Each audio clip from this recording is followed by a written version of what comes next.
जो बेहद आसान एक्सरसाइज है, ये उनको और अच्छे से समझ में आएगा जो इसका इंट्रोडक्शन वीडियो देख के आएंगे, ठीक है, क्योंकि वहां पे थ्योरम के बारे में बताया गया है और एग्जांपल से क्वेश्चंस कराए गए हैं। यदि एक बार आप एग्जांपल से क्वेश्चन समझ जाते हैं तो एक्सरसाइज के क्वेश्चन तो बड़ी आसानी से हो जाते हैं, ठीक है। तो एक बार आप इसको अच्छे से देखिएगा, समझिएगा। जय हिंद बच्चों, प्रिंस फ्रेम क्लासेस में आप सब लोग का स्वागत है। हम आशा करते हैं आप सब लोग काफी अच्छे होंगे और काफी खुश होंगे, है ना। खुश क्यों होंगे? क्योंकि ये 10th का नया क्लास चल रहा है ना। एक नए क्लास में एक नई ऊर्जा, एक नई उमंग होती है कि नहीं। खैर, अभी हम लोग कौन सा चैप्टर पढ़ रहे हैं? तो मैथ का चैप्टर 1 पढ़ रहे हैं और इस पार्ट में हम क्या करेंगे, चैप्टर 1 का एक्सरसाइज 1.2 के सारे क्वेश्चन हम कवर अप कर लेंगे। इसके प्रीवियस क्लास में 1.2 का हम लोग इंट्रोडक्शन देखे थे और साथ में एग्जांपल से क्वेश्चन भी देखे थे, ठीक। तो चलिए हम लोग क्या करते हैं, एक्सरसाइज 1.2 को सॉल्व करते हैं, ठीक है। ध्यान से सबसे पहले हम बात करते हैं इसका एक्सरसाइज 1.2 का क्वेश्चन नंबर 1 कह रहा है कि प्रूव दैट √5 इज इरेशनल। अब जो डायरेक्ट इस वीडियो को देख रहे हैं उनसे हमारी रिक्वेस्ट है कि पहले आप पीछे वाले वीडियो देख लें, क्योंकि पीछे वाले वीडियो में हमने प्रूफ किया है कि √3 एक इरेशनल है, उसको प्रूफ करिए। तो यदि आपको √3 वाला याद है तो √5 वाला तो ऐसा चुटकी बजाते आप लोग कर ले जाएंगे। बेहद आसान है ये, है ना। हाँ, जो पहली बार पढ़ रहे हैं हो सकता है कि उनको थोड़ा टाइम लगे, लेकिन 2-3 बार प्रैक्टिस करने के बाद ये बड़ा आसानी से हो जाता है, ठीक है। चलिए हम लोग करते हैं और देखते हैं, ठीक। हम क्या बताए थे कि सबसे पहले हम क्या करेंगे, हम एज्यूम कर लेंगे कि let √5 is a rational number. हम क्या एज्यूम कर लेंगे कि √5 रेशनल नंबर है, ठीक। अच्छा, यदि रेशनल नंबर है तो √5 किसके बराबर होगा? p/q के बराबर हो जाएगा। उसके बाद हम क्या बोले थे कि हम यहां सपोर्ट करेंगे कि where q is not equal to 0 and pq are coprime number. pq क्या है? को प्राइम नंबर है, ठीक है। ये बातें हम यहां पे अपने पास इसको लिख देंगे। अब जरा ध्यान से देखिए कि √5 इक्वल्स p/q है। q को हम इधर भेज देते हैं तो ये क्या हो जाएगा? √5 q इक्वल्स p, ठीक। अब हम क्या करते हैं, दोनों साइड स्क्वायर कर देते हैं, squaring both side, squaring both side. यदि हम दोनों साइड स्क्वायर करेंगे तो √5 का स्क्वायर क्या होता है? 5। q का हो जाएगा q स्क्वायर और यहां हो जाएगा p स्क्वायर। कोई दिक्कत? अब 5 को हम इधर भेजेंगे तो 5 मल्टीप्लीकेशन में इधर जाएगा तो क्या हो जाएगा? डिवीजन हो जाएगा। तो जरा ध्यान से देखिए, ये हो जाएगा q square equals p square by 5, ठीक। अब इसके बाद हम बताए थे कि हमको यहाँ पे एक थ्योरम लगाना है। उस थ्योरम क्या कहता है कि यदि कोई नंबर, प्राइम नंबर p के स्क्वायर को डिवाइड करता है तो p को भी करेगा। बस वही थ्योरम इस्तेमाल करेंगे, क्या कि 5 डिवाइड्स, इसको इक्वेशन 1 मान लेते हैं, 5 divides p square, then 5 divides p also. ये p को भी डिवाइड करेगा। इसका मतलब p/5 जो है हम मान लेते हैं कि डिवाइड करने के बाद कोई नंबर c देगा, तो यहां से p इक्वल्स क्या हो जाएगा? यहां से p इक्वल्स हो जाएगा 5c। p की वैल्यू कितनी आ गई? 5c आ गई। अब इस p की वैल्यू को इक्वेशन 1 में पुट कर देंगे। कहां पुट कर देंगे? इक्वेशन 1 में। चलिए कर देते हैं नेक्स्ट पेज पे कि put the value of p in equation 1। Equation 1 क्या था? q square is equal to p square by 5। Equation 1 क्या था हमारे पास कि q square equals p square by 5 और p की वैल्यू अभी अभी हम लोग क्या निकाले हैं? 5c। तो यहाँ 5c का ये क्या हो जाएगा? स्क्वायर।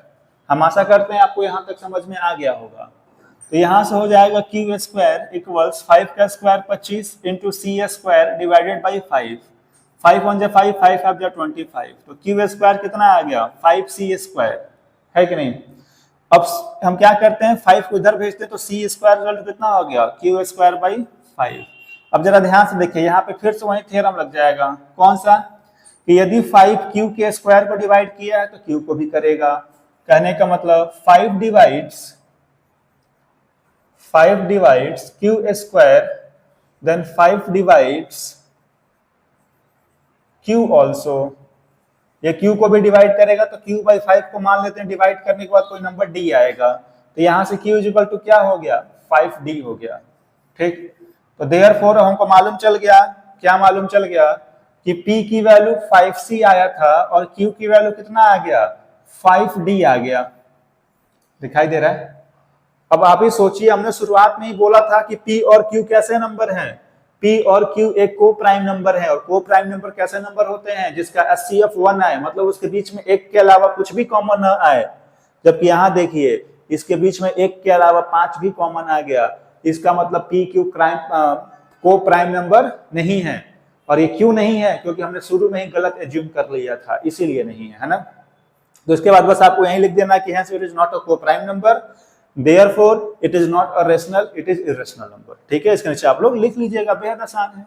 ठीक, तो ये आशा करते हैं आपको समझ में आ गया होगा।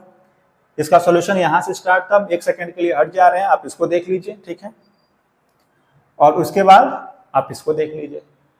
ठीक, आपको ज्यादा टाइम चाहिए तो वीडियो को पॉज करिए और एक बार अच्छे से समझ लीजिए। ठीक, और यदि आप इसका इंट्रोडक्शन वीडियो बिना देखे आए हैं तो पहले आप उसको देखिए, क्योंकि वहां पे बड़े अच्छे से बताया गया है। ठीक है, यहाँ थोड़ा हम तेज बता रहे हैं लेकिन वहां बड़ा धीरे धीरे बताया गया है। ठीक, चलिए अब इसके हम नेक्स्ट क्वेश्चन पे चलते हैं, क्वेश्चन नंबर 2 पे। क्वेश्चन नंबर 2 ये है कि प्रूफ करना है 3 + 2√5 क्या है, इरेशनल नंबर है। तो ध्यान से देखिए, हम सबसे पहले सपोर्ट कर लेंगे क्या कि let 3 + 2√5 is a rational number. ठीक, और यदि ये रेशनल नंबर है, इसका मतलब 3 + 2√5 किसके बराबर होगा, P/Q के बराबर होगा। 3 को उधर भेज दीजिए तो 2√5 क्या हो जाएगा, P/Q -3। ठीक है, तो यहां से हो गया 2√5, यहाँ एलसीएम लेंगे तो P - 3Q/Q हो जाएगा। अब 2 को हम इधर भेज देते हैं तो √5 = क्या हो जाएगा, यहां लिख देते हैं √5 हो जाएगा P - 3Q/2Q। ठीक है, अब जरा ध्यान से देखिए सारे लोग, हमको मालूम है कि √5 हमारा क्या है, इरेशनल नंबर है। ठीक है, अब ध्यान से देखिए, हमारे पास क्या था, P/Q भी हमारे पास इरेशनल है। ठीक, तो इधर का जो पूरा डाटा है ना, ये पूरा डाटा देखिए P/Q के फॉर्म में लिखा है, तो ये रेशनल है। अब जरा आप सोच के बताइए, क्या इरेशनल कभी भी रेशनल के बराबर हो सकता है? कभी नहीं हो सकता है।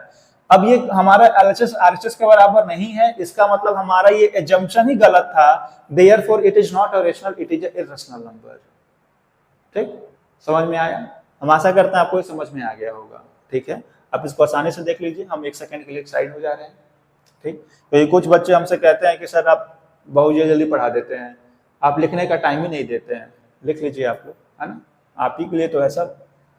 चलिए हम आगे बढ़ते हैं। ठीक है, अगला क्वेश्चन है prove the following are irrational. अब देखिए हमारे पास यहाँ 3 क्वेश्चन है, हमको तीनों को प्रूफ करना है कि इरेशनल है। ठीक है, चलिए सबसे पहले पहला करते हैं।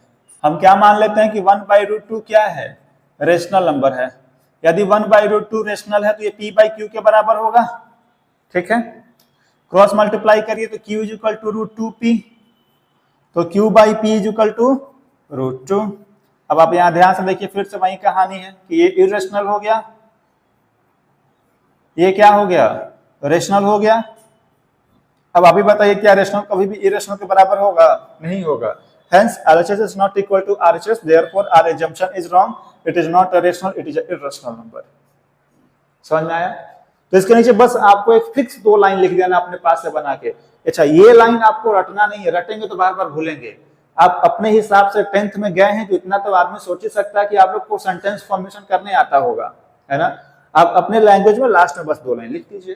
ठीक है, चलिए सर इसका सेकंड देख लेते हैं, 7√5। सेकंड क्या है, 7√5। हमको प्रूफ करना है कि क्या है, इरेशनल है। मान लेते हैं कि लेट ये रेशनल है। यदि ये रेशनल है तो P/Q के बराबर होगा। 7 को इधर भेज देंगे तो √5 = क्या हो जाएगा, P/7Q। फिर से वही बात, कौन सी बात, कि ये हमारा क्या हो गया, इरेशनल, ये क्या हो गया, रेशनल हो गया। क्या दोनों बराबर होंगे? कभी नहीं होंगे। जब दोनों बराबर ही नहीं होंगे इसका मतलब क्या है, ये इरेशनल नंबर है। ठीक है, चलिए तीसरा वाला, चलिए इसको हम यहीं पे कर देते हैं, है ना, उसके लिए कहीं हम नेक्स्ट पेज पे नहीं जाते हैं। तीसरा क्या है, मान लेते हैं कि ये रेशनल है। यदि ये रेशनल है तो 6 + √2 किसके बराबर हो जाएगा, P/Q के बराबर। 6 को उधर भेजते हैं तो √2 इक्वल टू क्या हो गया, p/q माइनस 6। ठीक है, अब जरा आप लोग ध्यान से देखिए क्या कि ये हमारा इरेशनल नंबर है और ये हमारा क्या है, रेशनल नंबर है। क्या ये दोनों बराबर हो सकते हैं? कभी बराबर नहीं हो सकते हैं। इसका मतलब क्या हुआ कि हमारा जो ये जंक्शन हमने शुरुआत में लेकर चला था ना कि रेशनल है, रेशनल नहीं, क्या है, इरेशनल है। ठीक है, तो हम आशा करते हैं आपको ये समझ में आ गया होगा।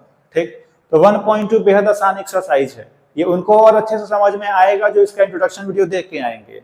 ठीक है, क्योंकि वहां पे थ्योरम के बारे में बताया गया है और एग्जाम्पल से क्वेश्चंस कराए गए हैं। यदि एक बार आप एग्जाम्पल से क्वेश्चन समझ जाते हैं तो एक्सरसाइज से क्वेश्चन तो बड़ी आसानी से हो जाते हैं। ठीक है, तो एक बार आप इसको अच्छे से देखिएगा, समझिएगा। ठीक, नहीं समझ में आए तो कमेंट जरूर करिएगा। ठीक है, फिर हम आपको वापस से दोबारा समझा देंगे। ठीक, तो अब हम लोग मिलेंगे नेक्स्ट चैप्टर में। ये चैप्टर हमारा यहाँ पे क्या हुआ, खत्म हो गया। इस चैप्टर का हम लोग बड़े अच्छे से सारे चीजें देख लिए। ऐसे चैप्टर 2 का देखेंगे, चैप्टर 3 का देखेंगे, सब कुछ देखेंगे। ठीक है, तो आप पढ़ाई करते रहिए, मिलते हैं नेक्स्ट चैप्टर में। तब तक के लिए धन्यवाद।